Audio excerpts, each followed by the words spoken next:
শেখ এখানে একটি দর্শকদের জন্য বলে দেন কথা যে এখন যারা জামাতে ইসলামের খাস করে দলের অনুসরণ করে তারা একটি জি তাফসীর তারা মানে বিতরণ করে থাকে, সেটা হচ্ছে তাফহিমুল কোরআন। হ্যাঁ জি জি শেখ। তো জি এই সেটাই।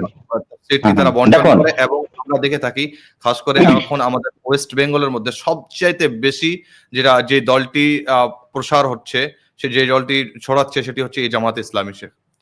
অত্যাধিক দেখুন খতরনাক একটি বিষয় এখন বর্তমানে। আহলে হাদিসের নাম নিয়ে সেই জিনিসটি যাচ্ছে তাদের কাছে। তারা বুঝতে পারে না যে এটা হচ্ছে জামাতে ইসলামী। তারা আহলে হাদিসের নাম নিয়ে তাদের সামনে যখন যাচ্ছে, তারা সেই জিনিসটাকে তখন অ্যাকসেপ্ট করে নিচ্ছে। তো এখন তারা যেই তাফসীরটিকে পড়তে বলছেন খাস করে, সেটি হচ্ছে তাফহিমুল কোরআন।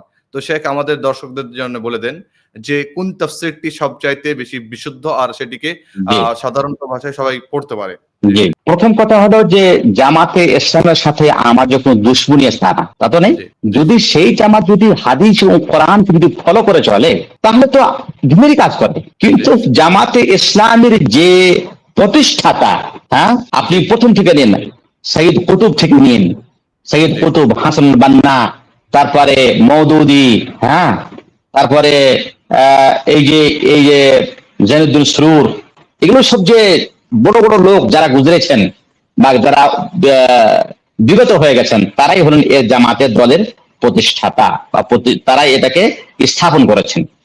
এবং জামাতে ইসলাম কিছু রুল রয়েছে, কিছু কানুন রয়েছে, কিছু তাদের উপদেষ্টা আছে।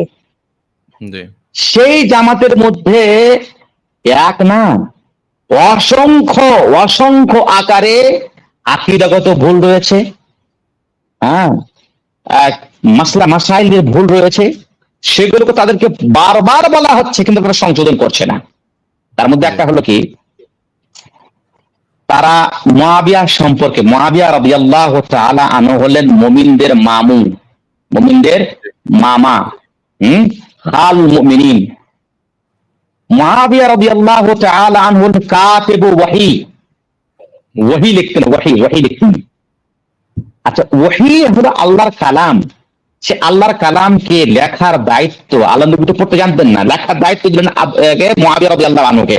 তার মানে আল্লাহ নবী অন্ধ বিশ্বাস করলেন, অর্থাৎ মুআবিয়া রাদিয়াল্লাহু আনহু আল্লাহর নবীর কাছে এত বিশ্বাস যে আল্লাহ নবী পড়তে জানেন না, পড়তে পারেন না কি লিখেছে, তারপরেও আল্লাহ নবী মুআবিয়া রাদিয়াল্লাহু তাআলা আনহুকে এত বিশ্বাস করলেন যে তুমি ওহী লিখো। আর মুআবিয়া রাদিয়াল্লাহু আনহু একবারই ওহী লেখেননি, অনেক দিন ধরে তিনি ওহী লিখেছেন। আল্লাহ নবী মুআবিয়া রাদিয়াল্লাহু আনহু যদি পছন্দ নাই করলেন, সে যদি আল্লাহ নবীর কাছে যদি গৃহীত না হলো, তাহলে তাকে আল্লাহ নবী কাতিব ওহী কেন করলেন?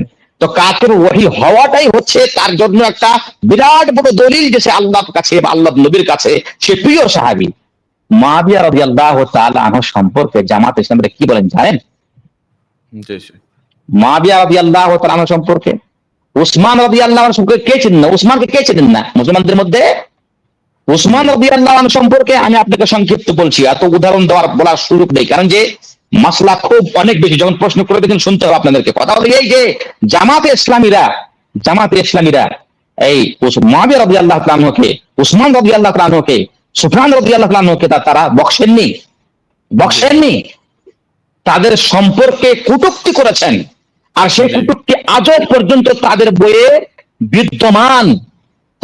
বিদ্যমান, হ্যাঁ, তাদের বই বিদ্যমান। তাহলে আপনি সেই জামাতকে, যেই জামাতেরা সাহাবায়ে কেরাম সম্পর্কে কটূক্তি করেন, সাহাবায়ে কেরামদের সম্পর্কে খারাপ মন্তব্য রাখেন, হ্যাঁ, উসমান রাদিয়াল্লাহু আনহু বলেন যে সে তার আত্মীয় স্বজনদেরকে চাকরি দিয়ে সমস্ত ভক্ষণ করে গিয়েছে তারা, হ্যাঁ, অন্যকে তারা দেননি, হ্যাঁ, নাউযু বিল্লাহি মিন যালিকা। উসমান রাদিয়াল্লাহু আনহু কে আল্লাহর নবী জান্নাতের সুসংবাদ দিয়েছেন দুনিয়াতে, তার সম্পর্কে কথা বলছেন, হ্যাঁ।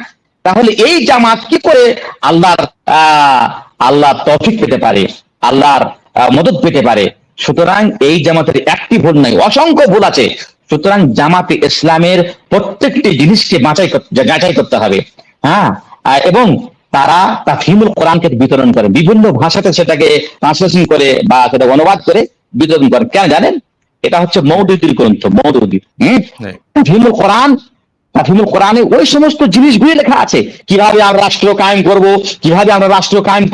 রাষ্ট্র কায়েম করা প্রথম দায়িত্ব, তারপরে ইসলামকে আমরা বাস্তবায়ন করব, এই কাজেরই দাওয়াত সে তাফহিমুল কোরআনে রয়েছে, হ্যাঁ। সুতরাং তাফহিমুল কোরআন অথেন্টিক বা বিশ্বাসযুক্ত একটি তাফসীর না, যদি কেউ সংক্ষিপ্ত আকারে অ্যাথেন্টিক তাফসীর পড়তে চাই, আমি তাকে পরামর্শ দেব সে যেন শেখ আব্দুর রহমান নাসির আস-সাদির একটি তাফসীর রয়েছে, সবচেয়ে অ্যাথেন্টিক সংক্ষিপ্ত আকারে সালাফে সালেহিনদের তাফসীরের খোলাসা।